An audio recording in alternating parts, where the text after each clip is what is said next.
Hey guys, I see there a couple of you in chat. Kara Shelton says, what book? Hoping to catch up quickly. Well, we're going to be going through three books.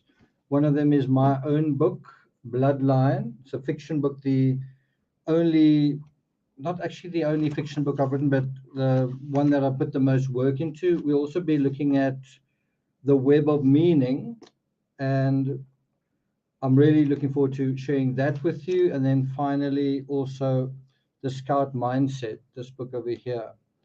So before we get to that, have a look at this image next to me. Do you guys remember a series long ago on television called, I think, This is Joe's Heart or This is Joe's Lung, right? Well, this is Nick's knee. And as a layperson looking at that, what do you see? What do you see when you look at that animation?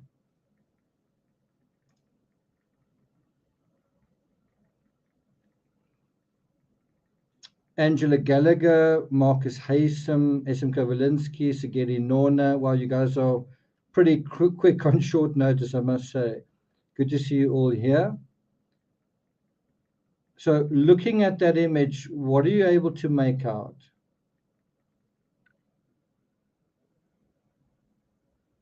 Victoria, good to see you. Yvonne Phillips says moving parts. Indeed. Indeed. Okay, so we are going to come back to that. So what you see behind me is the actual MRI gadget, or the gadget doesn't seem like the right word, but I was in that chamber yesterday. They actually said, don't step with your phone, don't step inside this room because you will lose everything on your phone or you won't be able to use your phone. The other thing that was quite interesting was they wanted to know if you had any metal in your body. Did you have a pacemaker, earrings, jewelry, rings, sort of metal fragments, anything like that?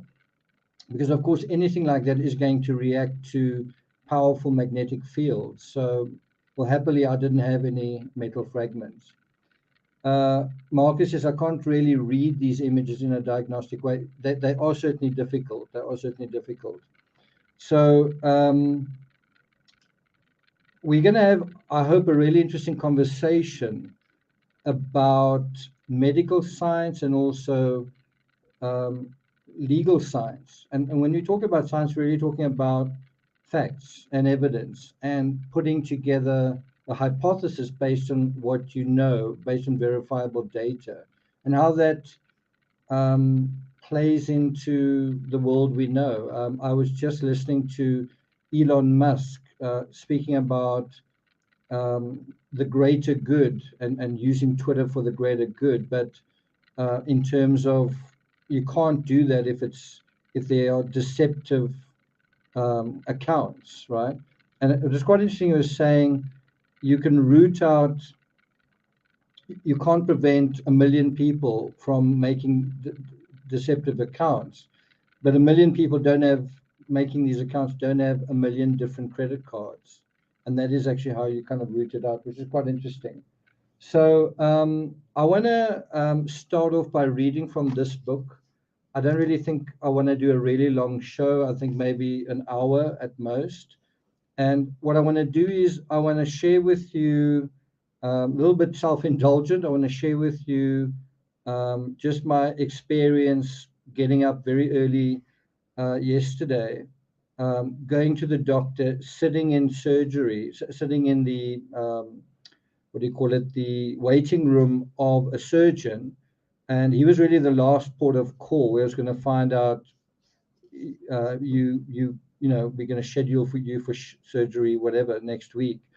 Because I've been to a physiotherapist, I've been to a biokineticist, I'd been to a doctor, I'd had my knee x-rayed, I'd also gone through a long period of not loading the knee, right, all that kind of thing. So this was it. This is the final stop.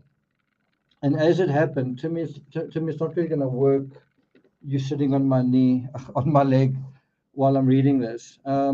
So as it happened, I had this book with me, and I kind of had, in the same way you've got this paper here, I kind of had the referral letter from my doctor in this book, and I think I had also a CD with the X-rays on it, and it had X-rays of broken ribs and also something subtle going on with the knee, right? So while I was sitting in the waiting room, I opened this book, and I've got to say, about 20, 30 pages in, I haven't been terribly inspired by what I've been reading. So, if there was a time that I needed something uplifting, it was yesterday morning. And then as it happened, I read this really perfect passage, and that's what I'm going to read to you guys now. So let's put on my glasses.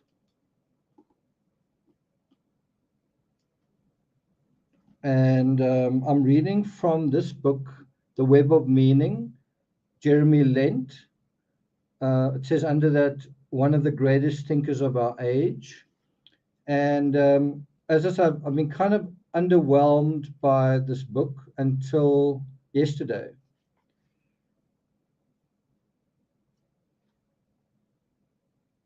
And so I'm going to read to you a section that's on page 40 called The Original AI, and it refers to animate intelligence. And it's a section that's 1, 2, 3, it's about 3 pages long. I'm going to read 1.5 and then deal with the MRI. I'm going to deal with the results. I'm going to deal with the doctor's assessment. It's going to feel a little bit like reading an autopsy. And then I'm going to read the rest of this. It goes on page 44. It ends with the moods of a worm. So quite interesting. So this is what I read within minutes of going into the surgery. And I've asked you guys to respond to the poll. Have you guys? Can't quite see very clearly when I've got these glasses on. Let's have a look. Like that onto the screen is like just, oh.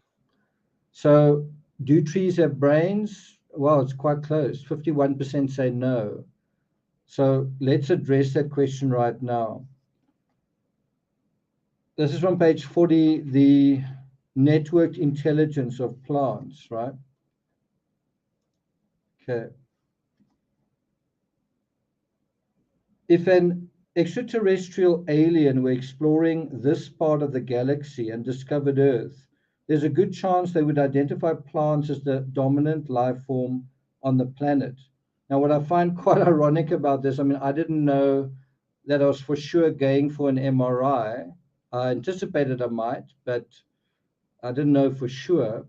This part that I'm reading reads almost like aliens in spaceships. And when you actually go in this MRI chamber, it feels like you're in a spaceship. It beeps, it hums. It's a very unusual environment. You're surrounded by this sort of cylindrical thing. There's no one else in the room with you. You feel a little bit like you're in some kind of incubator, right?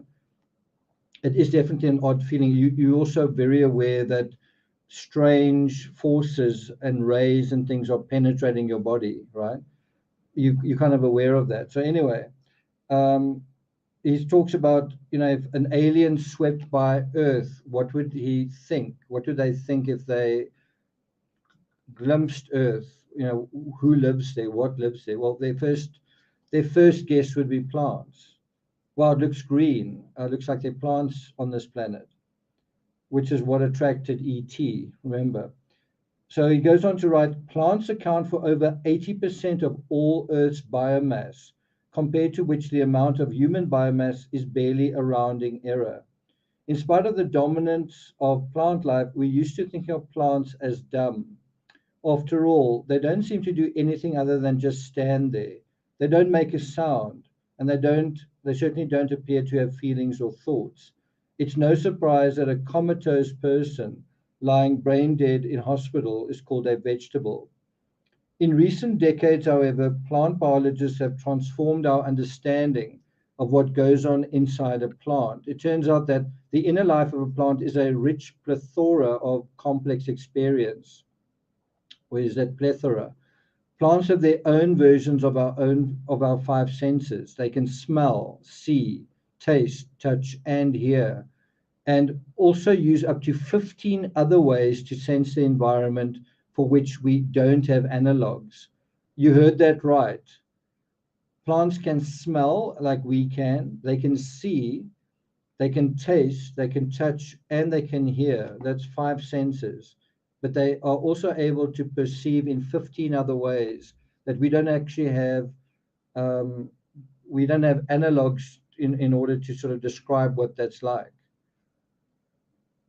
So it goes on to say they have elaborate internal signaling systems utilizing the same chemicals. So a lot of these abilities they have are actually chemical, right? They can sense things in a chemical way that we can't, right? So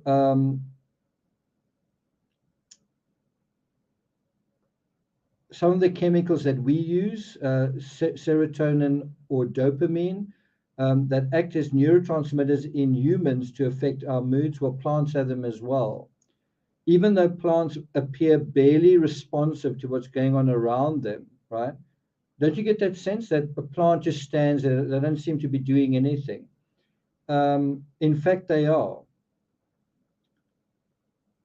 He says it's just because we haven't been able to measure their reactions. And obviously, when you do, I'm not sure what they call it, time-lapse photography, when you record a plant's behavior over a long period of time, then you start to see movement. You start to see that a plant is actually moving in a determined fashion, right?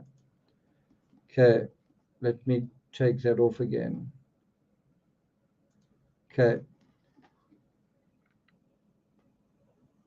And I don't know, reading this, I was just really astonished by how amazing nature is, ordinary nature around us, how amazing a plant's body is that seems to be so ordinary, right? Just the complexity of it. So he goes on to write, in humans, for example, it's known that calcium levels rise when neurons transmit information. When experimenters genetically modified tobacco plants to make them glow when calcium levels rose in their cells, they were amazed to find that a simple touch caused the plants to light up in milliseconds. In other words, they knew they were being touched.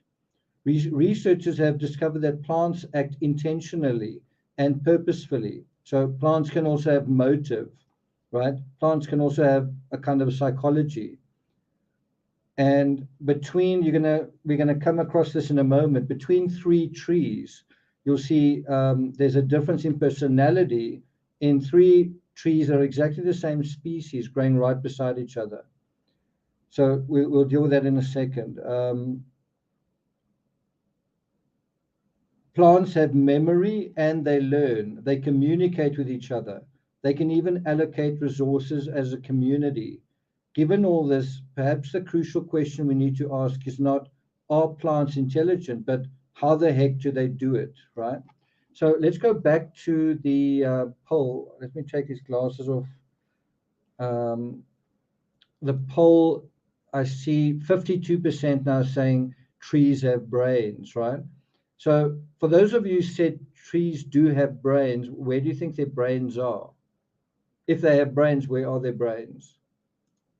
Okay, Margie, good to see you. Songbird says, I think trees have brains. Well, you're right. Where are they? Pauline Buckle says, also they, okay, put my hand in there. Sagita Nona says, I had an MRI 2 weeks ago. It was very quick. The CAT scan took forever. Okay. What is the result of your MRI and what did that feel like to you? Pauline says, the tube was closer quarters than I'd imagined. I felt claustrophobic and it was to take 20 minutes. No way. Pauline says, admire you for having an MRI. I chickened out of it several years ago. Mel Stiller says, I see something being torn. Anyone else see something torn in that image?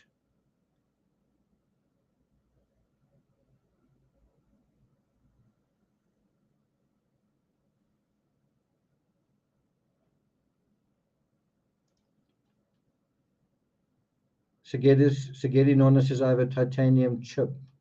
Okay. Kara Shelton says, like an octopus, decentralized intelligence. Interesting, interesting thought. Uh, okay, we'll see what it is. Mel Stiller says, in the roots. Well, we'll see in a moment. Marcus says, the entire plant is its brain if they have one. Okay. Cool. Okay, so let us, Diana, are you, do you know MRIs? Because that seems like quite a clever answer. Are you a radiologist by any chance? Seems like quite a smart answer. Okay, so I'm going to read on till the end of the page, and then we'll deal with the results of this scan, right? So let's put the glasses back on. So are plants intelligent? That's not the question. Should be how the heck do they do it? So we're now kind of going towards the bottom of page 41, and then I'm going to kind of take a break. The most important thing to understand about plant intelligence is that plants are rooted in the ground. Because they don't move around and don't even choose their place of permanent residence, they need to be exceptionally skillful at exploiting whatever conditions they find themselves in. Remaining in one place also means there is no way to get away from predators. Therefore, plants have to evolve sophisticated systems to protect against any insects, animals, or fungi that wanted to munch on them. The solutions that plants developed to their particular circumstances led them down an entirely different evolutionary path to animals. Plants couldn't afford to concentrate crucial functions in a particular organ, right? One bite from a predator and would be all over. So think about how plants are different to animals. If an animal is caught and bitten, say in the heart or the liver or somewhere in particular, then that animal can die right there and be consumed, right? But that animal can run away, right? The animal can see and respond to a predator and run away and hopefully get away. But if it gets caught, it's all over. Whereas a plant doesn't run away and it distributes its, let's call it its organs in such a way that even if a certain fraction or percentage of a plant is eaten by something, it can continue to live. All of its root system is under the ground. Um, so in other words, it's almost making provision for being partially consumed and saying, well, don't worry, we've got that taken care of. It's quite an interesting psychology, especially from the perspective of true crime, where you say, how do you avoid a predator? Or what happened in this situation where a human being killed another human being? Well, a plant says, well, I don't even run away. I just stand there. I accept what is inevitable is that at some point something is going to consume me, right? And I'm going to try and grow faster than I'm consumed, right? But I'm going to do other things a lot slower than other creatures do. Instead of running away, I'm going to work on growing my body. So if you think about a human being, we stop growing at a certain point while plants don't. They grow slowly, but they keep growing, right? Roe Rebel says the brain is in the stem. Okay. What about like in a flower? Okay. So he goes on to say, therefore, the functions that we identify with specific organs, breathing, metabolizing, or evaluating, had to be carried out in a distributed fashion throughout the entire body of the plant. That way, a big chunk of the plant might be devoured by an animal, but it could remain healthy and merely sprout new shoots. So, it's kind of obvious to say, but it's also quite incredible. Plants are capable of incredible self-healing. Something literally eats its fingers, eats its arm, and then it just grows another one and another one, and it gets bigger and bigger and bigger, right? But the thing is, it makes provision for that. It kind of accepts that life is quite tough, that there are predators out there, and are you really going to be able to run away from them? Are you always going to be able to get away? So I'll read another sort of half page. As plant biologist Stefano Mancuso points out, this modular approach to organizing a system is found in modern network theory and formed the basis for the development of the internet. During the Cold War, US military strategists were concerned that one nuclear strike might wipe out their central command. So just like plants, they constructed an information network, originally known as ARPANET, that could continue to function even if many of its nodes were destroyed. So can you see how plant psychology has actually informed some very intelligent human strategies for survival, right? Plants do, however, contain a structure that has some analog to a mammalian brain, their root network. It's safely concealed underground from hungry herbivores. Charles Darwin, far ahead of his time, was the first biologist to notice how the tip of a root, with the power to direct its own movement, in his words, acts like the brain of one of the lower animals. He's saying a root tip is almost like the brain of a plant, right? Since then, scientists have discovered that roots have the ability to process enormous amounts of information about the environment, including attributes such as moisture, pressure, vibration, electrical field, toxins, chemical gradients, and the presence of neighboring roots. They can ascertain whether another root belongs to the same plant. In other words, another species like them, a related plant, or an unrelated potential competitor, and determine their actions accordingly. So they're not just growing randomly. They decide, okay, I see who you are, so I'm either going to take you on or I'm going to avoid you this much, or I'm going to totally avoid you, right? The number of these root tips is staggering. Small plants have as many as 15 million, and mature trees are estimated to possess hundreds of millions. Like neurons in an animal's brain, they are continually transmitting electrical signals throughout their network. Using their distributed brain network, plants react intelligently to their environment. They recognize, for example, what type of insect is attacking them and produce specific chemical repellents accordingly. So imagine if a mosquito bit you and your body could say, okay, that's a mosquito. I'm going to release like a garlic smell or whatever. Oh, that's a spider that's walking over me. I'm going to release this. Quite amazing, right?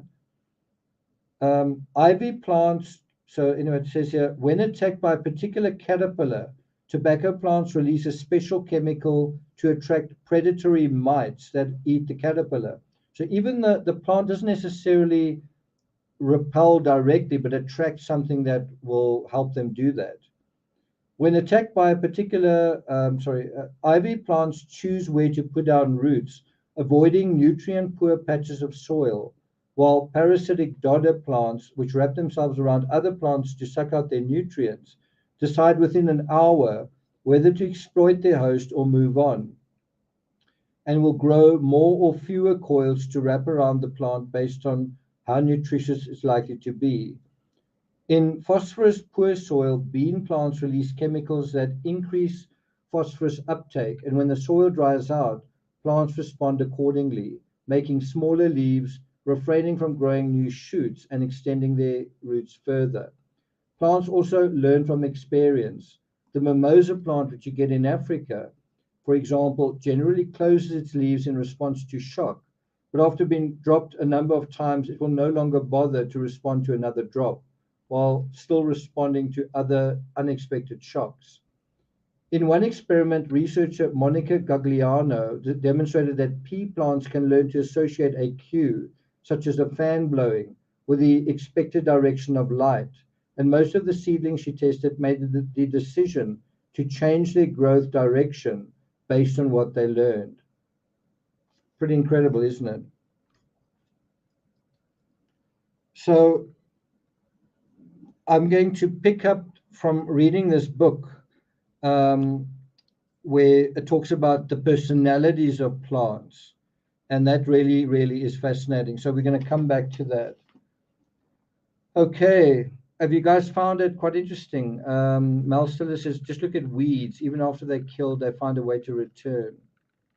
BW says, now I feel guilty smoking weed. Okay, so now I'm going to take you guys to the assessment from the doctor in terms of the MRI. So just to let you know, I went to an orthopedic surgeon, right? And I told him my story. He touched my knee. He asked me to stand with my feet like that and to sort of go down on my haunches and then like that, obviously to mobilize the knee, right? And then he also asked me to jump on my knee, which I didn't want to do, like on one leg. I said I'd rather not. He said, well, I need you to do that. And so after that, he sent me to the MRI, right? And so then I went for the MRI, and I was in like this tubular structure for about 20 minutes. And I didn't feel any pain, but after about 19 minutes, I had like an itch on my forehead and I wanted to scratch it. And then I sort of felt like I can't move because they ask you not to move. And I believe I spoke to a friend of mine about it. He said he did move and I think they had to do it again or something like that. Well, they asked him to not move because then the image is fuzzy. Now, I don't know about you, but I think this image is quite clear. I think you can even see the hairs on the edge of my knee. I think you can see that. So again, what do you see when you look at this image? What are you seeing?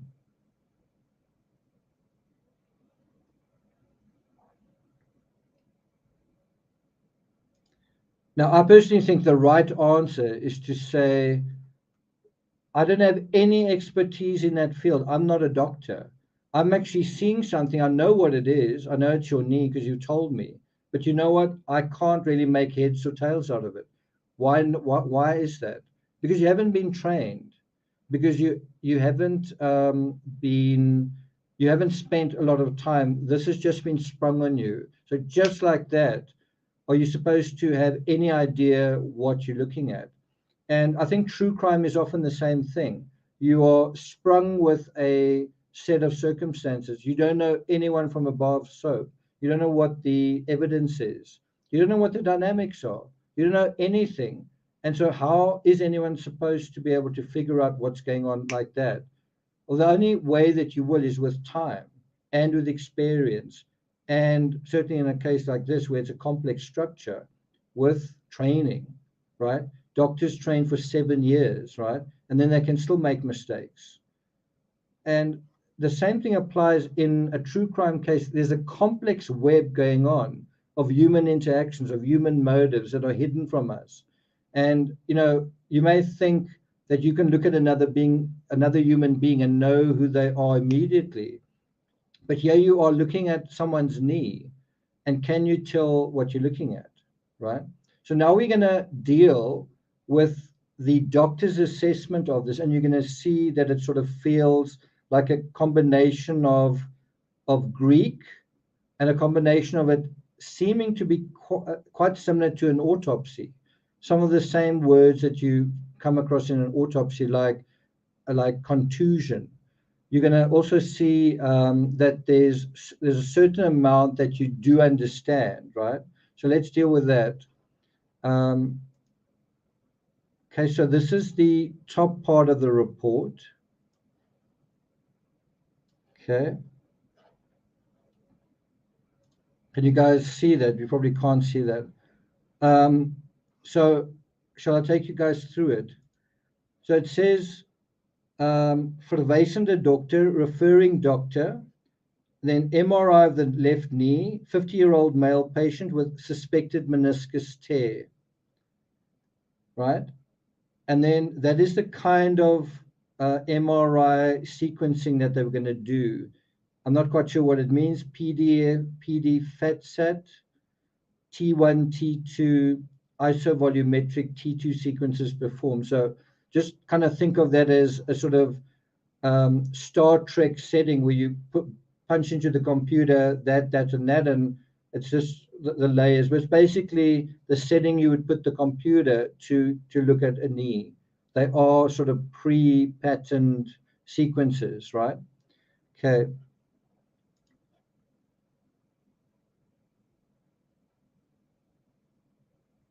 Marcus says, even if the problem were pointed out, it would be difficult to see. Okay, so let's go through this.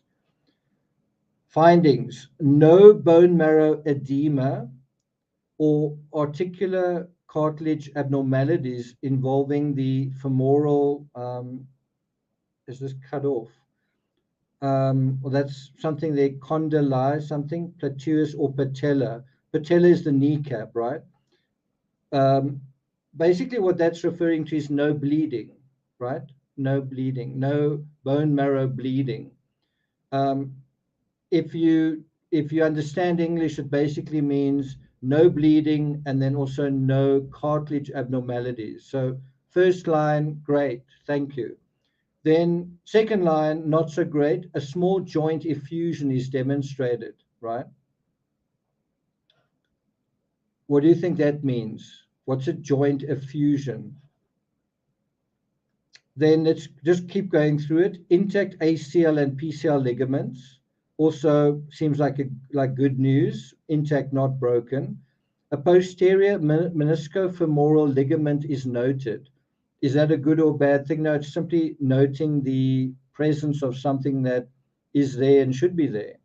And then here is the critical thing: no meniscal tears, right? So the question that was being asked is, there's a suspected meniscal tear. It's almost like saying, this guy is suspected of committing a crime. There's suspected foul play here. Well, let's check. Answer: no meniscal tear.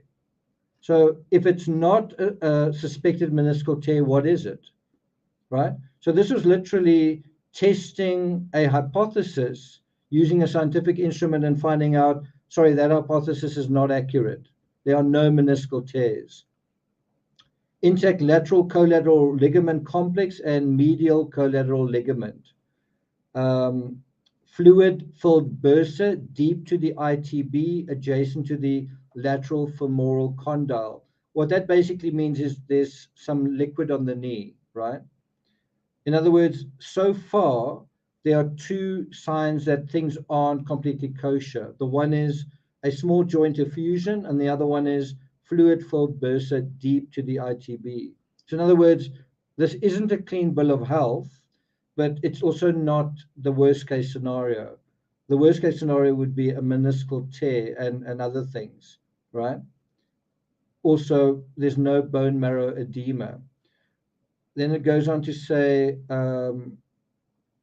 something about ITB bursitis can be considered. However, there's no thickening of the iliotibial band or fat stranding edema deep to the ITB.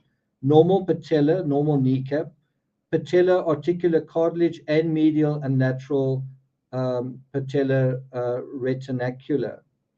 The quadriceps and patella tendons are intact, so that the muscles are all fine and the tendons around them are all fine.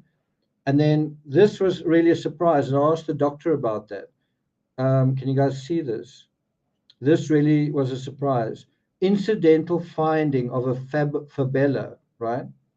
And then intact popliteus muscle tendon. Now, I think you'll agree with me that at least 50 to 60% of all of that is very hard to understand. What is fat stranding? What is lateral femoral condyle? What is bursitis? What is the meniscofemoral ligament, right? Where is the articular cartilage? So I think most of you will agree with me that even the term, so if you're looking at this particular animation, right? If you're looking at that, isn't it fair to say that even if you could say what you were seeing, you wouldn't even be able to name the medical structures, right? Even if you could say, I see a dark blob there that doesn't look right, you wouldn't really be able to account for it. You wouldn't be able to say, well, that dark blob is that. Why? Because we are not experts at the complex mechanisms, the gears, the levers of the knee, right? The knee is not just a bone that does that. There are all sorts of intricate structures that connect this sort of hinging mechanism together. And of course, if you don't even know the names of those structures, how are you going to begin to come to your assessment? The same applies in true crime. If you can't even begin to think about certain criminal psychology and certain that you know from experience, right? Then how do you begin to start that process of elimination, right? Right. The other side to the criminal thing is, if you don't know the law, then you don't know where to begin to attach significance to certain ideas, right? So what I want to do is, I want to come back to this fabella, because that was almost the revelation of the day, something completely out of left field that I didn't know, and I'm sure you guys won't know either. Magical Mother says a fabella is common in non-human mammals. Okay, so some of you seem to know that. So they actually discovered a fabella in me, right? So I'm a human, by the way. So they found something that is like from the animal kingdom in my body. So maybe I'm like quite a primitive. If aliens landed here, they'd say, "We don't want to talk to you. You're quite primitive. Take us to your leader," right? Sigeti Norna says most people don't have one. Melstella says bursitis is inflammation of the bursa. I've had several. Okay. SW Firefly says incidental, so I can say it's not important. It's not important, but it certainly is interesting. Shauna Cothran says I dislocated my elbow, snapped my muscles that is attached to my bone. It's really a sucky deal. Sorry to hear about that. Yeah, Zircon, I'm afraid I'm not very evolved. I'm maybe of the people on Earth, I'm kind of like one of the most Neanderthal. So maybe I actually am a Neanderthal and you guys are like the proper, the species. And so maybe I should say the most Neanderthal voice in true crime. That could be the most accurate thing, right? Yeah, that's really pretty funny. Yeah, so very few people have this fabella. Can you believe that some people have this little bone in them and others don't have it at all? It's quite amazing. So anyway, let's go on to, so this is the findings, right? These are the findings, or what is the conclusion, right? What's the assessment that you draw from these findings? So let's go to this section here. I'll bring it up a bit bigger. Conclusion, fluid in the ITB bursa with no additional imaging features of ITB syndrome. I wasn't really worried about ITB, but it's interesting that they say it's not significant or not applicable. Subcutaneous, I think we know what that means. Below the skin edema, which means bleeding, on the medial knee joint. So in other words, that is bleeding at the joint. That there's a contusion there, and he's got a question mark there. So he's actually saying it's actually not completely clear what we're dealing with here. There could be a contusion, and there seems to be a little bit of bleeding there. Then he says small knee joint effusion with no associated ligament, tenderness, meniscus, articular cartilage injuries, right? So basically what this is saying is I think you don't need to be a rocket scientist to know that whatever it is quite small, right? There's a small injury inside the knee. It's kind of like a bruise, and there's a little bit of bleeding involved, right? So let me ask you a question. Based on this conclusion, would you recommend surgery, right? So we've gone through, there's no meniscal tear, that's intact, that's intact. There's a small knee joint effusion. Would you recommend, if you were the doctor, would you recommend surgery? Would you say, Cheapers, this is actually quite serious. We can't really let this go on. Are you in a lot of pain? We need to book you into surgery. What would you say? Leah says you're cracking me up with the Neanderthal stuff. Maybe you're more involved, or maybe not. Okay. Yvonne says not at this point. Marcus says surgery is a last recourse. Okay. Mary Rose says no.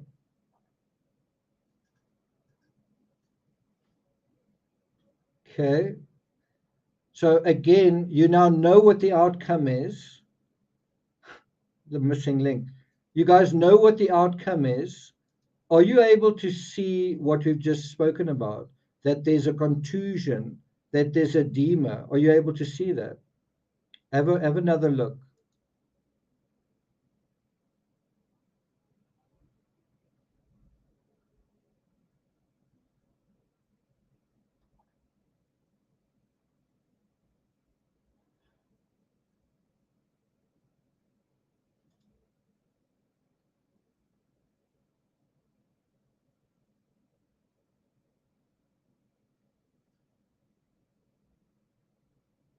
Are you able to see the okay? So I'm gonna pause it over there, and it's a little bit difficult to show you guys because I don't have the original slide. But when I was in the doctor's office and he was looking at the same thing, and bear in mind this is just one angle. There were a lot of other angles as well. I'll take you through those in a moment. I was looking at the images as he was looking at them, and he was going from one perspective to another. And I did say, "What is that white area there?" And he said, it's fluid that shouldn't be there, right?" And you can kind of make it out in this image, not very clear. You can kind of make out over here is a, you can see there is similar white, it's very white, but there's a little bit of fluid over here. And in the one moment before this was taken, it's actually quite clear. It also looks like that might be where the contusion is. I could be wrong, where the bone is touching the other bone. That could be that point right over there, right? I'm just giving you my understanding. I could actually be wrong. If the doctor was here, he might slap me over my head and say, "Stop misinforming them." But I was there when he sort of did the diagnosis, and we did notice this bright white in this sort of area. So I'm going to play it again. I'll try and stop it the moment it comes back. Remember, it cycles. So now it goes away, and it's about to come back. Can you see that? So I believe that is where that fluid buildup is. That's my understanding of it. I could be wrong. If you look very quickly at this image here, you can see that stands out. That line of white stands out complete compared to everything else, right?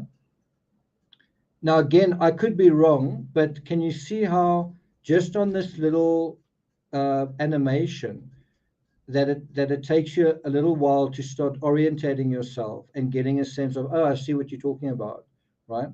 Yeah, so that fluid can be drained without surgery. It's not normal joint fluid, no. It's not normal. Shauna says, great, now I'm hungry. Steak sounds great. Okay. Sagedi Nona says, that looks like the fluid of the bursa. Okay, so we're going to look at something else. We're going to look at a couple of other orientations.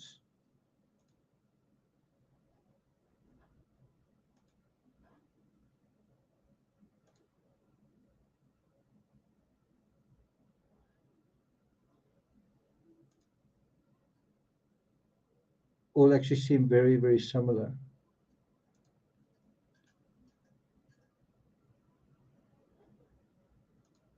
Okay, so that's the first thing I wanted to share with you. Then the next thing I wanted to share is this is the flabella.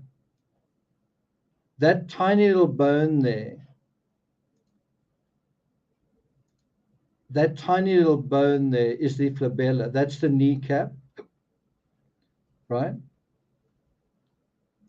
And by the way, that's not of my leg. So that could be, my flabella might be half the size or a quarter of the size, but it's a tiny little bone that just floats inside the leg behind the knee.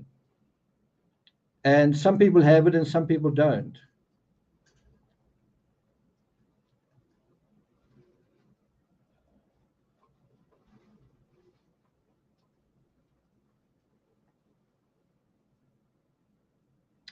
Mary Rose says, did you hurt your knee or is this chronic? I hurt my knee doing an intense interval session, and it's been hurting for about 3 months. So that's the reason.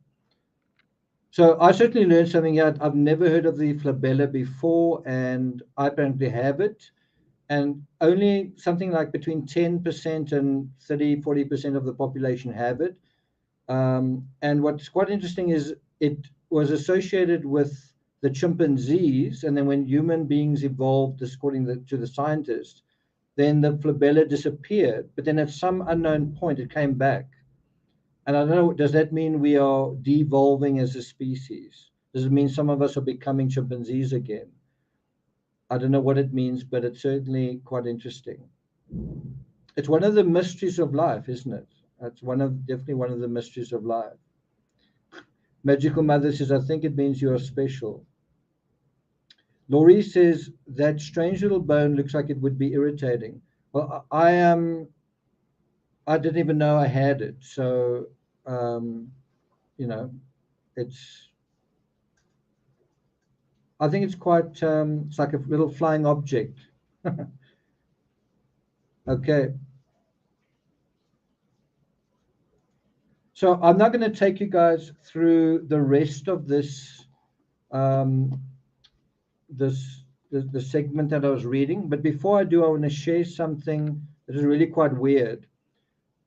If you look at the image behind me, that is the MRI chamber, if you want to call it that. SM Kowalinsky, thanks a lot. He says, Nietzsche said the most godlike person would be a fusion of the primitive and the genius, the most godlike voice in true crime. Yeah, that would be a good one. That is quite funny. So thanks for that. I appreciate it. So the thing I want to share with you is I'm reading this book and it's got a tree on its cover, and I end up a few minutes later lying in this MRI chamber, looking up, lying on my back. I'm up to about here in the MRI scanner, right up to the chest, and I'm looking up at the ceiling, and guess what I'm seeing on the ceiling? Just that. It's a scene of trees, and I've just been reading about trees. Shall I bring that up to full size?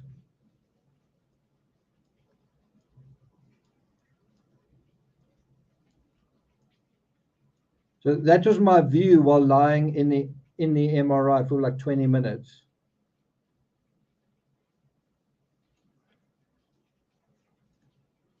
So I'm going to read the rest of this wonderful excerpt. And this one, this part of the excerpt from Jeremy Lent's The Web of Meaning deals with the personalities of trees, right? So he says, perhaps most intriguingly, plants also exhibit unique personalities. They don't all act the same way as their neighbors in response to the same stimuli. In Gagliano's pea plant experiment, while most learned from their cues, some didn't figure it out and grew in the wrong direction.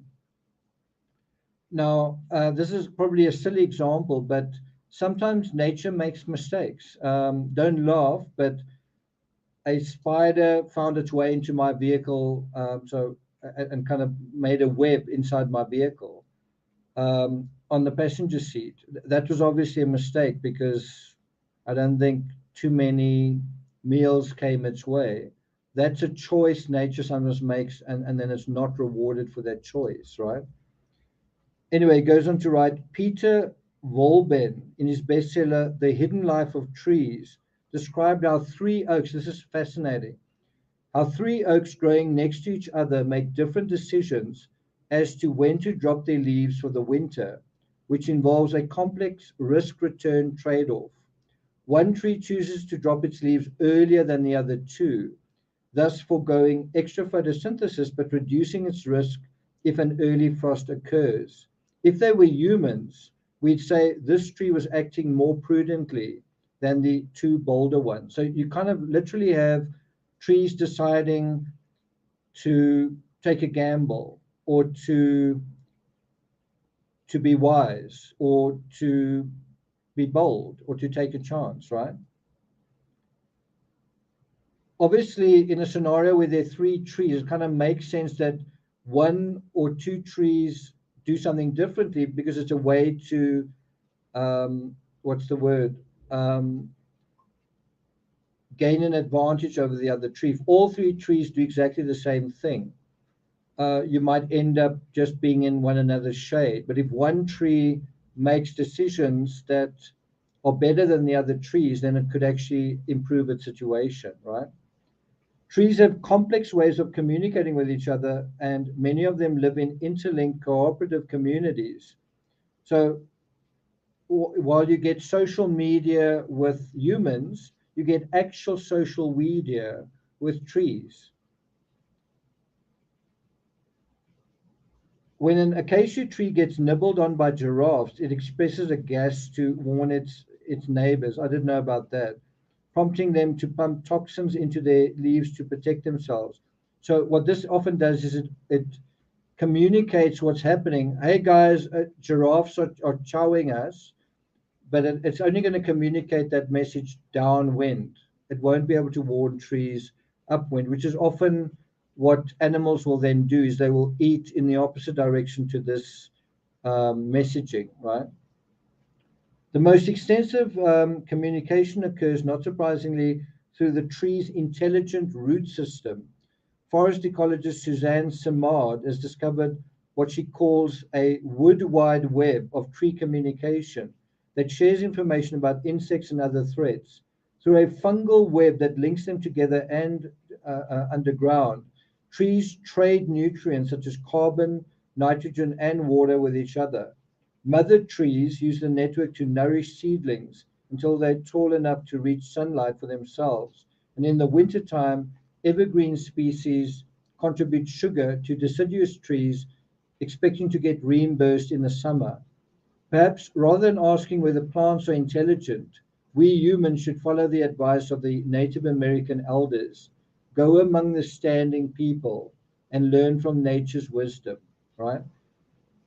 And so I've kind of got goose pimples, goose flesh reading that, because I was reading this really edifying message as I was about to go for my MRI, and I was obviously quite anxious. Do I want to get cut open? Do I want that kind of interference in my body? No. And then reading about a message I really needed to hear is, you know what? Nature is more more wonderful and more magical and more resilient than you know. It's more wonderful than you can know. And then to lie in the MRI and look up at trees, quite a special experience.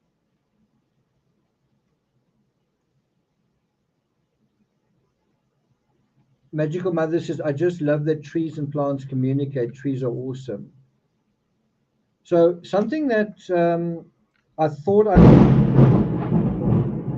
Yo, that was close. Timmy, are you okay? That was very, very close. Come.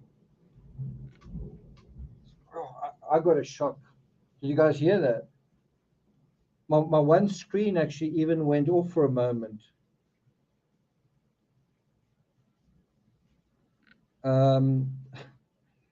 Well, there's nature saying, hey, don't forget about me, right? It did come with a boom. Sure. Still trying to settle down. So I want to share a little bit with you guys before we go on to the Scout mindset. I want to share a little bit with you guys about what's going on with surgery, right? So something I guess I must first tell you is, so I'm not, the doctor said, we don't need to do any surgery on you. He said, you've got a bone bruise. He says it could be a bone bruise. He's not 100% sure. He said it can take another 6 to 9 months to heal, which is kind of, in a way, I think I intuitively knew that just because I've just not been training. I've just kind of been like, I'm out of the game. So to give you an idea, from March this year, I was training for triathlons and I was supposed to take part in a half Ironman last Sunday. And I've just really stopped training, all training actually, just because I sort of feel like, well, I'm out the game. Now that I know I don't need surgery, I'll probably start swimming and cycling quite a lot. I will just leave running for the time being. I will probably go to the biokineticist I was going to, but it obviously is good news. I would have been surprised if, I mean, the injury never felt extreme. I wasn't doing anything extreme when it happened. The pain I felt when it happened wasn't extreme either. It was always this slight, dull, but constant pain. So I thought an extreme intervention like surgery just doesn't really make sense. And that intuitively was, well, does turn out to be, seems to be true. So the MRI indicated swelling and effusion, that's liquid inside the knee, despite there being no obvious superficial swelling or discoloration. A contusion, that's a bruise, was identified alongside the edema, which is bleeding, in the medial joint area. So there's no torn meniscus, no surgical intervention. He did say if after 9 months you're still experiencing pain or discomfort, well, then they might have to revisit the idea of surgery.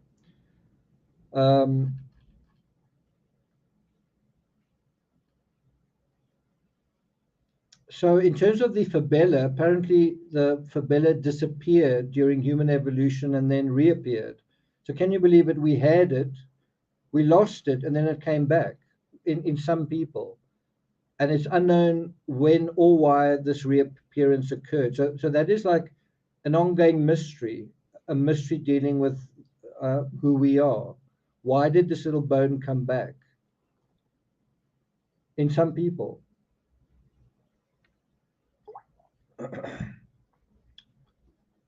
Maybe we felt like we lost our connection to the trees, and that bone was like a little radar, you know, for that.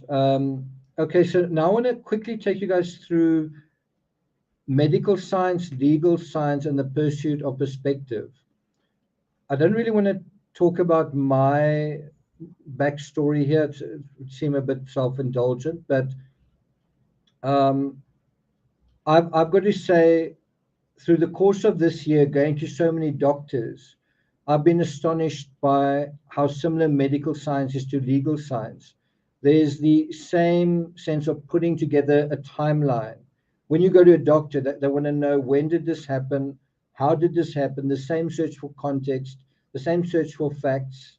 What medications are you taking? Exactly where are you experiencing pain? What's your previous history? They want to know the circumstances. They want to know the dynamics, and of course, evidence, right? They want to see on the body what is going on. So some of the same conversations we've had this year in true crime. What's wrong with speculation? What's harmful about making money out of speculation or making decisions or assessments on a whim? Now, imagine a doctor who saw all the right symptoms, like in a moment. Somebody who's a surgeon, you come into him and you say, my knee has been hurting for a long time. And what's kind of floating there is, I think I need surgery. You don't say it. But you are approaching a doctor with a particular joint problem that's been going on for a long time, and his job is to cut you open and fix the joint, right? So imagine a doctor who saw all the right symptoms for surgical intervention, but then he didn't care to study the intricacies more deeply. He could speculate that something was the case, and by choosing to operate, make money. So in other words, as a surgeon, he could argue that he's incentivized not to know and then to act rashly. In fact, in the past, orthoscopies were done regularly and rashly. So what I'm trying to say is, if you're not careful, and this is why I really wanted to go to a very well-respected doctor. I spoke to quite a few people trying to find the most respected doctor I could find, right? And the reason is, I don't want to go to a doctor who I don't know, who might just be tempted. He might be a young doctor, or whatever it is, and he's just tempted. Well, my job is I must do surgeries. My clients, my patients expect me to do surgeries. My if I work for a particular institution or hospital, they expect me to do so many surgeries a month or whatever, right? Do you want that kind of doctor? And just think about what we're talking about. Isn't a surgeon incentivized to do surgery? And so when you go to him and with a problem and he sees something that looks like this, right? Isn't he incentivized not to know, to say, we can't quite see what's going on there, but let's be certain about this. Let's cut you open, see what's going on there, and take it out, right? So isn't he incentivized to act rashly? Because he makes money when he performs surgery. And isn't the same true in true crime? You're dealing with a complex labyrinth of things going on. And if you kind of admit, I'm not quite sure what's going on here, I'm not sure if it's this or that, well, then your subscribers abandon you because you're not shocking enough. You're not certain enough. You're not authoritative enough. And so what is right? Someone who is absolutely certain, but they're wrong, or someone who's not sure, but they're kind of acting authentically? What do you think is the best? What's the best system? And yeah, Zircon's right. There are doctors who are quick to operate, but this doctor wasn't one of them. He said to me that a year and a half ago, he actually hurt his own knee. He was playing volleyball on the beach. And he said, I know what it feels like to be in the patient's position, right? He also gave a rationale for, he said, a lot of literature has been flowing over from the UK and the USA to the South African medical establishment. You're saying and I said, when did this happen? He said, no, it's not 1 year, it's sort of just over a period of time. He said, there's been more and more literature coming over where they're saying, guys, be conservative as surgeons. Guys, rather be too careful than too rash, right? And so I then did some research and I came across some pretty interesting information. In the past, orthoscopies were done regularly and often rashly, and my doctor said that this was the case. He informed me that literature has gradually filtered into the South African medical profession, where they found arthroscopies, that's something that is minimally invasive, were often unnecessary in hindsight. Now, according to this article from Very Well Mind, can you guys see that? According to that article, a 2018 review from the American Academy of Orthopedic Surgeons found that almost 8% of arthroscopic shoulder procedures end up with medical complications. That's almost 1 out of 10, ranging from mild nerve injury to frozen shoulder.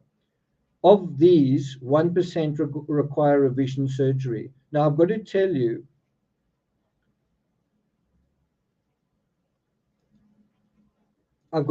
when I came out of this room, there was an old guy, his wife was with him, and he could barely walk on his left leg. And I said, what's going on here? And he said, he was operated on and the doctor botched his surgery, that he developed some sort of nerve damage, I think, in his leg as a result of surgery.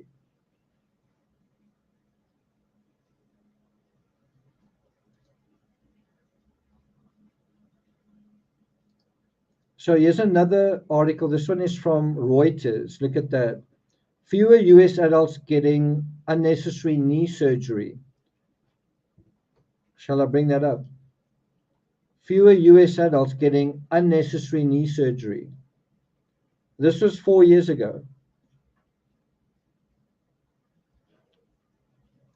So between 2002 and 2015, so in the last basically decade or so, the rates of these operations declined 23%.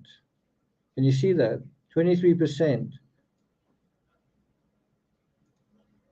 With sharper decreases after 2008. In other words, the surgical rates dropped by almost a quarter over the last decade. That's a huge drop. It's not 5%, it's not 10%, it's more than twice 10%. A quarter of these elective surgeries were no longer taking place. And you can almost imagine it's more than that because how can I put it? The risk, there are more obese people in the world. There's more sedentariness taking place. The world population is getting older, so you can actually imagine the rates of this are going up, right? So you would actually expect that these surgeries would be increasing, not decreasing. So going back to this article, it says between 2002 and 2005, arthroscopy rates in Florida declined from 449 procedures for every 100,000 adults to 345 for every 100,000 adults. It talks about declines really got steep after 2008 when a second major trial was published that failed to detect a difference between. So let me just put that there. They did a second trial and they saw there was no difference between surgery and medical management. So this is the medical field holding itself accountable, saying, you did surgery, was it successful? Was it the right thing to do? That guy didn't have surgery and we tried to manage it, and how were the results different?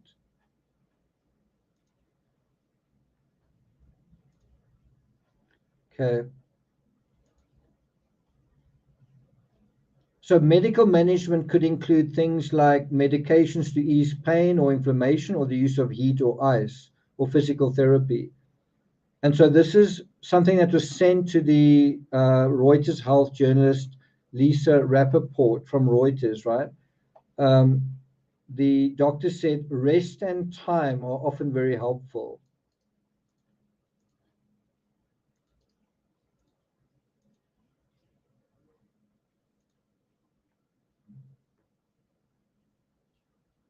And I think in the society we live in now, we don't tend to think of let nature take its course. Rest and take your time. I did do a lot of research regarding this, and one of the things they said was if you've got a knee injury and you don't do certain things, you risk damaging it even further. You risk things like, I think it's osteoarthritis. You risk complications. And so, in other words, you shouldn't do nothing. You should find out what's going on. But either way, don't be rash. Make an educated decision. Do your research, gather information, be curious, get as much perspective on what is going on as you can, right? And to some extent, offer your body a chance to do its thing. In the same way that trees can heal themselves, not quite the same way we can as well. We're not quite as good, but we do have a healing factor built into us. Sometimes that's got to be given a chance to do its work. As Laurie says, people like a quick fix. People want, I want to take a pill, or I want to get surgery. I want to be right as rain tomorrow. Funny enough, it's raining right now outside. Okay. Then Carr said, if symptoms persist, then other treatments, including physiotherapy and the use of anti-inflammatory medication, may be of benefit. Then this is the bottom line. Jonas Bloch Thorland, a researcher from the University of Southern Denmark, said there are still far too many operations being done on patients who may not benefit and may be harmed instead. So I didn't do this research before the MRI. I did this research based on what the doctor said to me, which is a great compliment, I think, to him, in that he said to me, there's been a lot of research coming from the US and UK saying, take it easy with these operations. He actually said to me, not that long ago, a couple of years ago, it would be nothing to do 8 orthoscopies on a day. Just, oh, knee problem, surgery, knee problem, surgery. And he says that trend is now changed. And I was relieved to hear that, because when my knee was when I was struggling with my knee, I was thinking, how advanced is the medical field? In other words, the medical field might be very narcissistic, thinking we are gods of our field. Knee problem, come, we'll cut you open and sort you out. And what this shows is that there's a little bit of humility, which to me is like wisdom, right?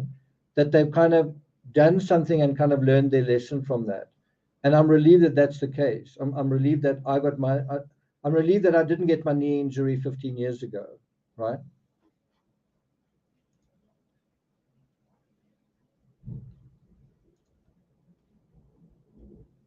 So I wanted to say as well that in American textbooks, now I want to conflate the law, the science of the law with medical science. In American textbooks, the law is described as a science, right? Although it's described as an inexact science at times. Now think about the law as an inexact science, and just what has been happening with my knee. The doctor says it looks like you've got a bruised, a bone bruise.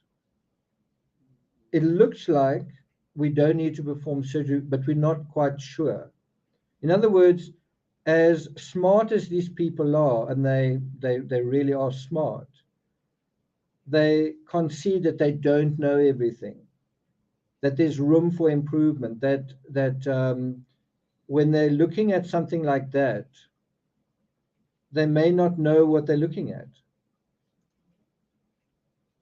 Do you get what I'm saying? Even these doctors who know these structures so well concede that they may not be seeing everything, that they may not, that they may be missing something. And so if a doctor who studied this so well can express uncertainty about their specialized field, shouldn't we? If we're going to true crime, shouldn't we acknowledge maybe we don't know something here or there?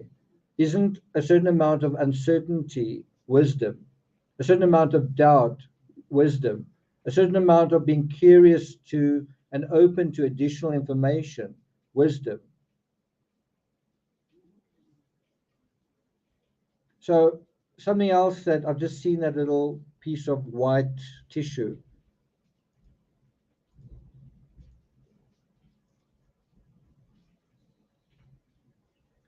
So something else that was really a curious moment when I spoke to the doctor was, I said, do you know, I've also broken 2 ribs, my fourth and my fifth rib. And he stopped me and he said, it's not my field. And I said, because he deals with hip surgery, joint surgery, knee surgery, and I think shoulder surgery, right? He deals with broken or defective aspects to joints, right? So I said to him, doctor, I also brought my broken ribs on x-ray. What do you think of that? And he stopped me and he said, it's not my field. And I said, yeah, well, it's a broken bone. He said, it's not my field. And so he has also the humility to say, as much as he knows about his field, to say, I'm not an expert about that. I'm not even going to talk about that. I will talk about the field that I do know about. I'm not going to talk about a field I don't know about. BW says, did the doctor smoke a lot of weed in college? No, he says he's actually broken a lot of bones himself. He's also broken his own ribs because he's a motorbike rider, right? But what I'm trying to say is there is a certain amount of humility in saying, I'm a professional. This is what I know something about. I don't pretend to know something about that. I know about my field. Go to someone who knows about that field. In other words, you've got people who are very smart, acknowledging that they aren't qualified to talk about areas in which they're not qualified. You sort of feel like maybe the media and social media and some of your commentators could do with that kind of professional approach to expertise. Don't you get that feeling? So think about this. Medical science is regarded as exact, right? If you think if you think about medical science and you think about these assessments, right? It's pretty exacting. It's pretty exacting, even though there's a question mark over there. It's nevertheless based on this very exacting precision instrument looking into your body, right?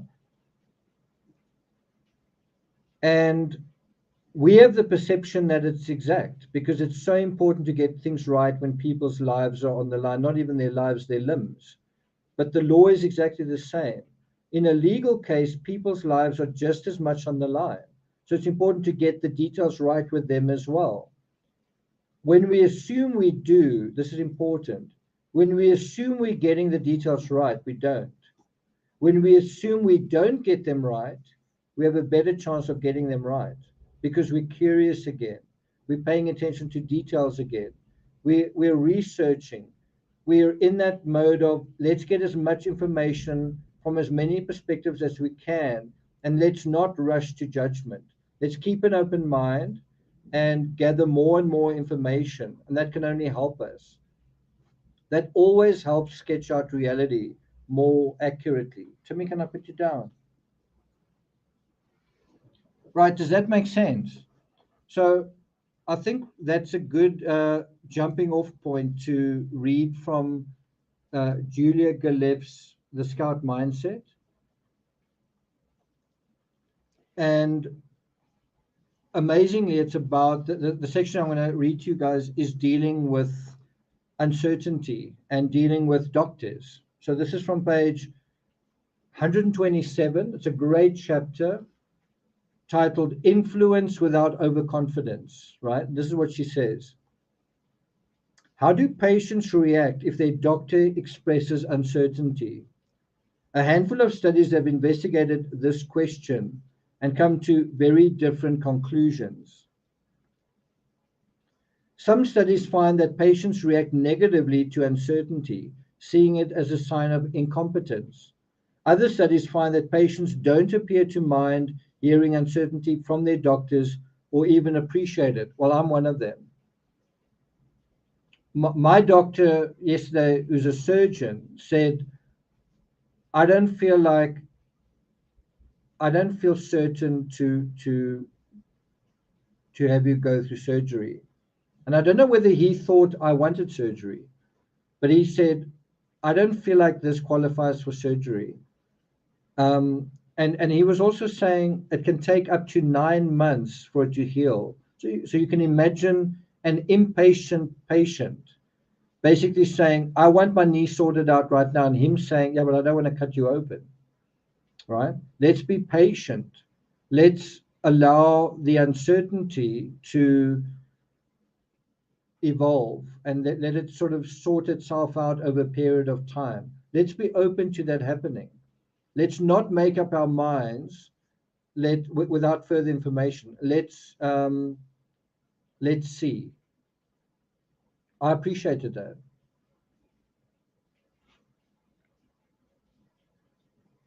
These conflicting results seem mysterious until you look more closely at what each study is testing. In the studies, they found that patients react negatively to hearing uncertainty from their doctors. Uncertainty refers to statements such as these. I mean, I don't really know how to explain it. I haven't come across this before. I'm not quite sure what's causing your headaches, right? In other words, a patient hearing that may be quite upset. In other words, a doctor saying, I can't really explain what's going on here. I haven't actually come across this before. I don't know what's causing this. Meanwhile, in the studies that found that patients react positively to uncertainty from their doctors, the uncertainty refers to statements such as these from clinicians discussing risk factors for breast cancer. So this is dealing with what those statements were of uncertainty. The evidence about breastfeeding is pretty weak. But one determining factor, which is a bit stronger, is age of first pregnancy. But you know, like all things, there are trade-offs. It's only a very weak determinant. You've got 2 first-degree relatives and an aunt, so that does certainly put you in a higher risk category. How high is not easy to determine. Probably somewhere between 1 in 5 and 1 in 10, right? That's ending what the doctor said. So going back to Julia Galev, right? Love to interview her on this channel. Anyway, she writes, these are clearly 2 very different kinds of uncertainty. One can hardly blame the patients in the first group for being put off. If a doctor says, I don't know what's causing this, it's reasonable to wonder whether a better, more experienced doctor would be able to diagnose you. In the second group, the doctor sounds like he's an expert, although giving an uncertain diagnosis. He's dealt with this before, but he can't necessarily quantify what it means because it's in that gray area. They're offering useful context, such as the fact that a woman's age during her first pregnancy is a stronger risk factor than whether or not she breastfeeds. And they're giving informative estimates, such as probably between 1 in 5 and 1 in 10, rather than simply saying they don't know. Saying probably between 1 in 5 and 1 in 10 is effectively saying, I don't know for sure. There is uncertainty. So can you guys see what is written over there? Can you guys see that over there? It says uncertainty at the top, and below that, due to your ignorance or inexperience, that's on the one side. So you can have uncertainty that's due to inexperience, lack of knowledge, ignorance, all that. But you can also have uncertainty that is due to reality. You can have uncertainty that is due to things that are messy and unpredictable. You can have uncertainty that is basically realistic uncertainty. What is going on there? I'm certain what I'm seeing is that. No, no, no, no. We can be somewhat certain. Does that make sense? When people claim that admitting uncertainty makes you look bad, they're invariably conflating these two very different kinds of uncertainty. Uncertainty in you caused by your own ignorance or lack of experience, and uncertainty in the world caused by the fact that reality is messy and unpredictable. It's important to, when you are dealing with uncertainty, whenever you're dealing with it, whether it's you with somebody else or somebody else with you, make sure that you know which uncertainty you're dealing with. Are you dealing with something that's messy anyway, or are you dealing with inexperience? The former is often taken as a bad sign about someone's expertise, and justifiably so. If someone isn't experienced, you have every right to say, your uncertainty bothers me. Your inexperience bothers me. Your ignorance bothers me. And of course, it's 10 times worse if someone's totally inexperienced and they're totally confident, right? But the latter is not. Someone who follows these rules for communicating uncertainty.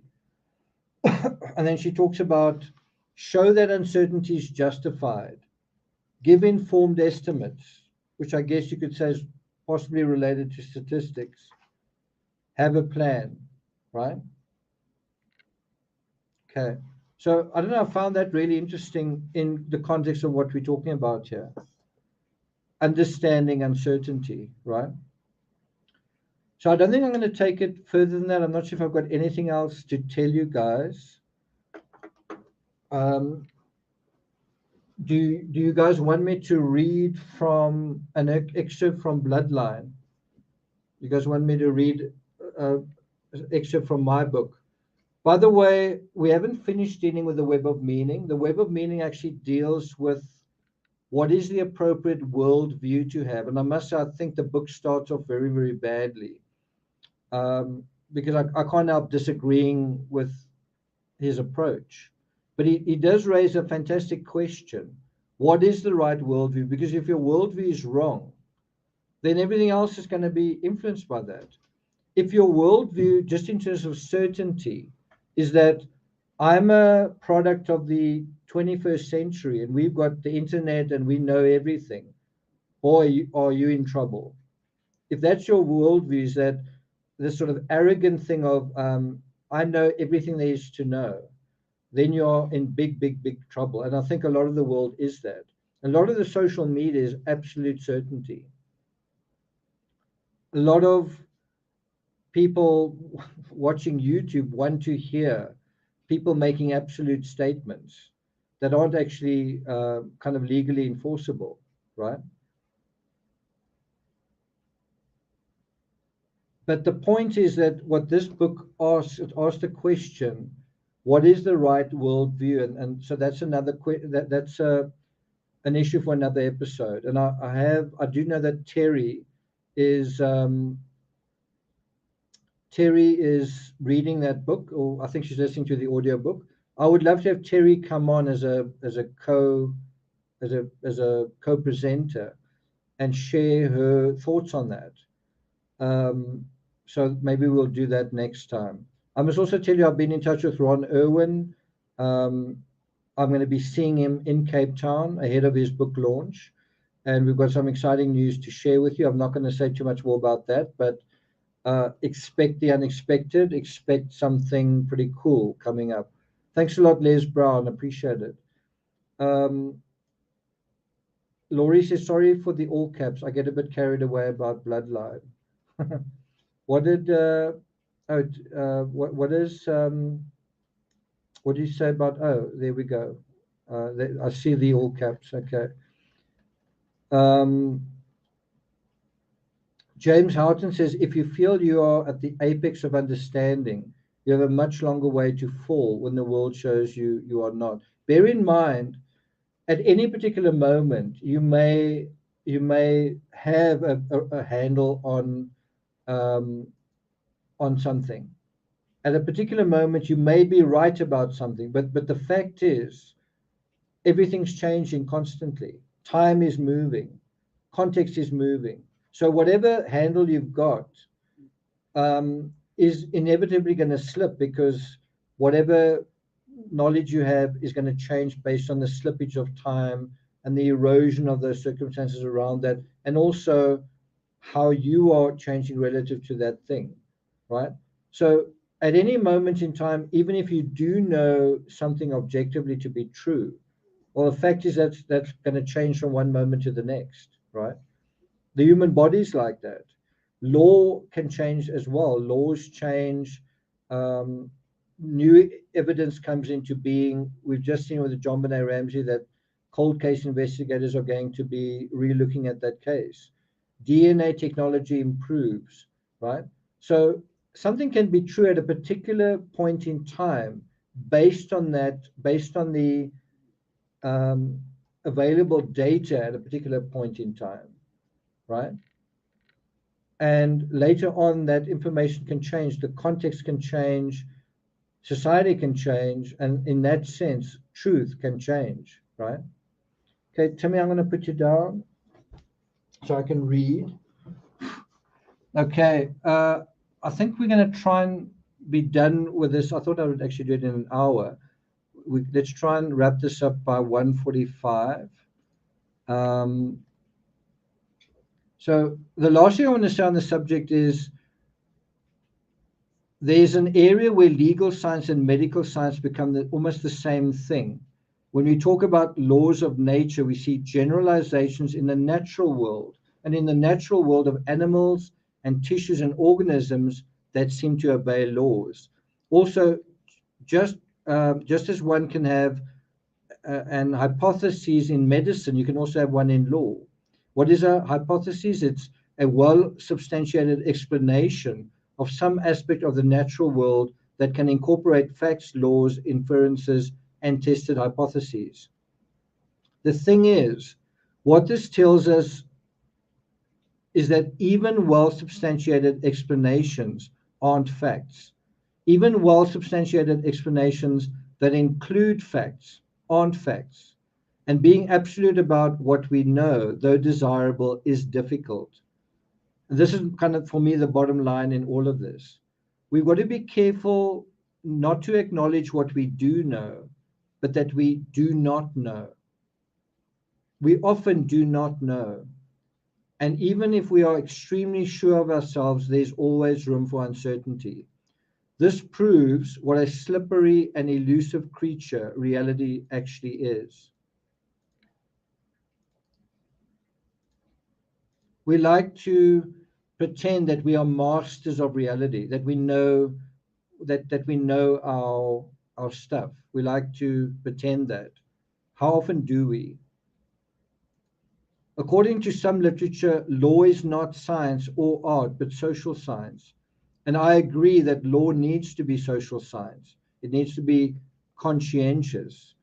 It needs to be scientific about society. And we are social creatures.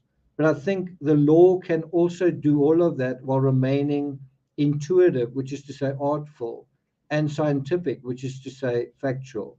And we can too. In other words, I'm talking about having a balance in our approach. Everything doesn't always have to be just about facts and analysis. There's also a place for intuition. The one should never dominate the other to the exclusion of it. In other words, you can't have a world without facts that's entirely speculation. And you can't only have facts either, because there's certain things you just cannot know. You need a balance of both. Do you guys agree with that? Does that make sense to you?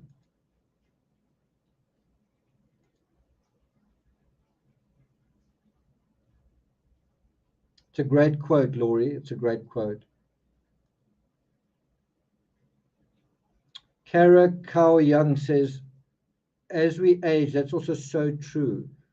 The older we get, the more we realize we don't know. The younger we are, the more we know about everything, right? Okay, so I'm going to read to you another chapter from Bloodline. Hope you guys enjoy it. Chapter 2. Okay, there is some swearing here. How long is this chapter? Just 2 pages. Okay, this is from my book, Bloodline. Set 200 years in the future, kind of in the area we know today as Scotland. Chapter 2, The Rescue. This is written by the Scrivener. Fuck me is fast. We see his feline figure shooting below us, towards her. 13 bows crackle with tension. Hold on, Stain says. He'll take it from here. 20, 50 more men, alerted by the whistle, crash against the walls. All pull at their bows simultaneously. Hold on, Stain says again, loud enough to hurt my ears. We watch how Ulysses, the one we call Grey Elf, sprints towards her. A wave of wolves closes in from the other side. It's going to be close. A few archers, panicked by what they are seeing, lift their bows instinctively. Hold, Stain says through closed teeth. She stumbles, takes a few more steps, and then they are together. An explosion of organic matter ensues. As he leaps into the center of it, he whips out his long sword. There's a bright flash. It is difficult to make sense of it from up here. A maelstrom of animals churn around 2 people. They seem to dance, while a carpet of 200 hungry wolves swarms around them.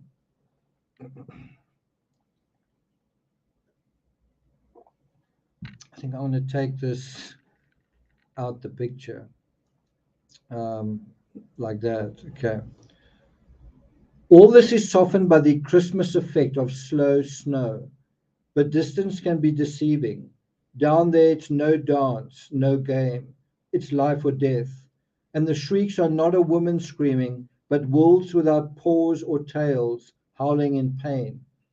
The sword twice the length of a man glints at us again and again through the writhing fur. Then suddenly the carpet of animals breaks apart and scatters. At the same time, the cycling snow stops and a white clarity prevails.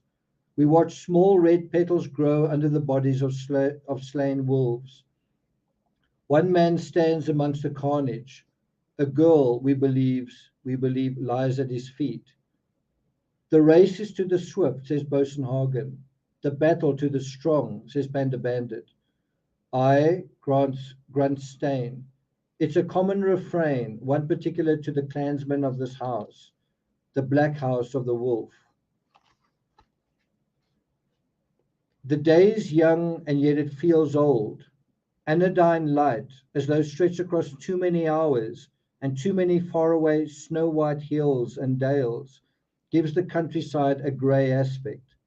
The forgotten sun presses its rays against the shoulders of bruised and brooding highland skies. When the poison grey sky breaks a little, the snow begins to glow.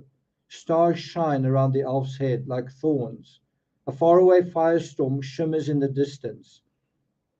Does the angel that rides the whirlwind also direct the storm? Yes, there is something not entirely natural about him, which is perhaps why a lone wolf lingers behind him. When he stops, it holds its ground, ears pricked, watching him. It takes a step forward, and 4 archers quickly draw their strings, but then it turns and slowly walks away. We know this animal as the Logos. He has killed many men, and we have killed many wolves. Like us, many wolves are survivors. Once extinct in these parts, wolves and also bears have come back into their own, and now they roam these lands in their thousands. They stream across bridges and tongues of ice. They flow out of one continent and pour into another, filling every feral wasteland. They find every empty place men have left to them and occupy them. They dig dens and have pups, then spread to the next frosty dale. But here, men have not yet given in to these animals. Here, the house of the wolf still holds out against the elements. And the elf? Well, whatever it is he achieves isn't as pedestrian as mere survival. Despite the fact that everyone and everything has gone fucking medieval, he's got something else going. Some kind of mastery of metal, of winter, of physical form, some strange zen beyond our ken. And it's not just him. There's a war here between him and his bastard brother. The two of them are like gods, and the rest of us little more than dust kicked up by wrestling giants. And that is it.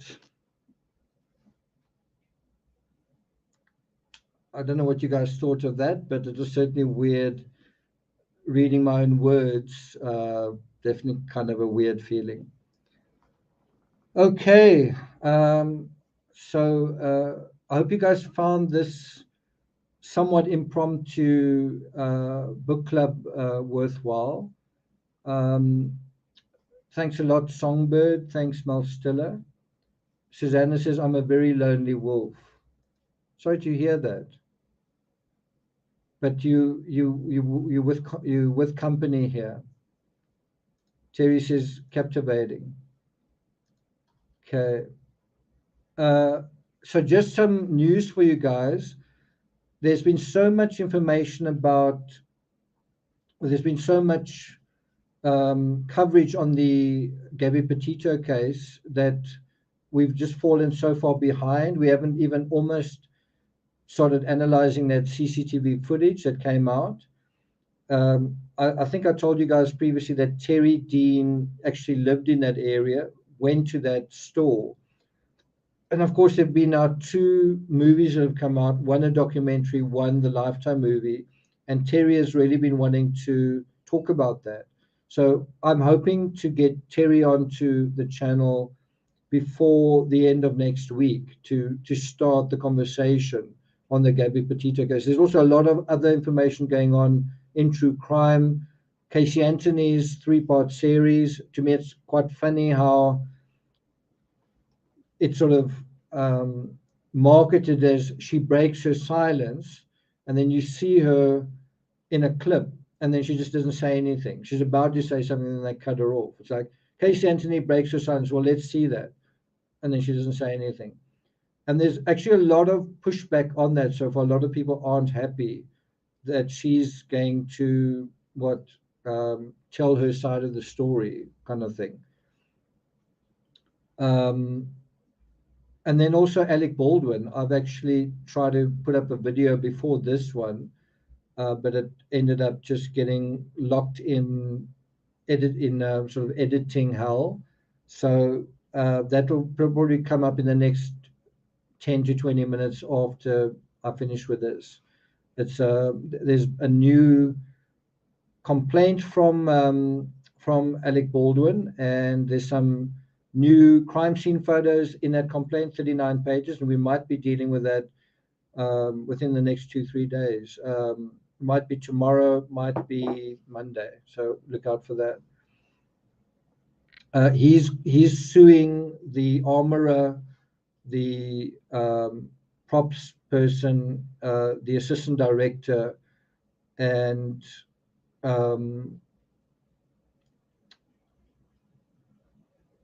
Seth Kenny. Yeah. Cool. Sarah says, thank you for the interesting conversation, excellent reading. Please post book titles and authors.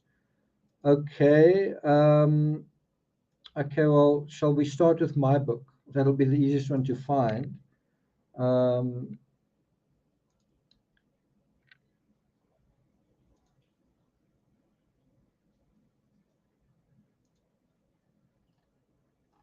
So here it is. Bloodline Murmurs of Earth. As far as I know, Yvonne is reading that, and I can't wait for Yvonne to review that. So that's Bloodline Murmurs of Earth, and then, oh wow, I actually thought that was $4.99. Thanks so much, Sarah. I just see now that it's 49. Really appreciate that. The next one is The Web of Meaning.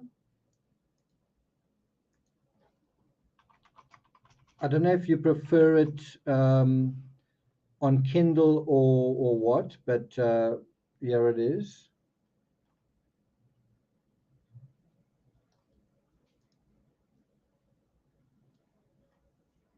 You can, yeah, so you can just click on see all formats and editions if you don't want the Kindle version. It's also available in audiobook.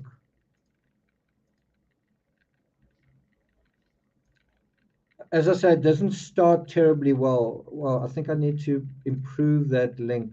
Otherwise, you're not going to be able to open it. Is that going to work? There we go. Okay. Sarah, are you you are in America, right? So it is Amazon.com. So anyway, there's the Web of Meaning. And then the last one, definitely not least, is the Scout Mindset, which I think all of my everyone in the True Crime Rocket Science community really ought to read. It's got 1,200 reviews. It's rated 4.6 out of 5, which is really a great rating. It's really a good book, and it's a good thing to keep reminding yourself. Be curious, be open. You know, see if I can just shorten that link.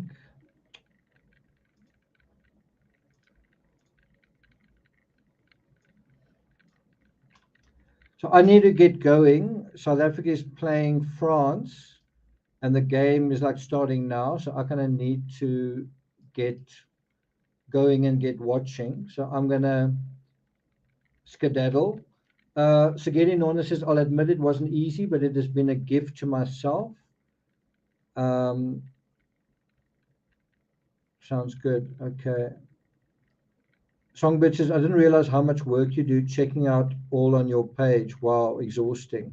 I hadn't gone to a page for a while. Yeah, so have I provided the right link for Web of Meaning? Yes, I have. Okay, cool. Okay. Okay, so that's it from my side. Anthea says, thanks so much. Fascinating and diverse book club. Cool.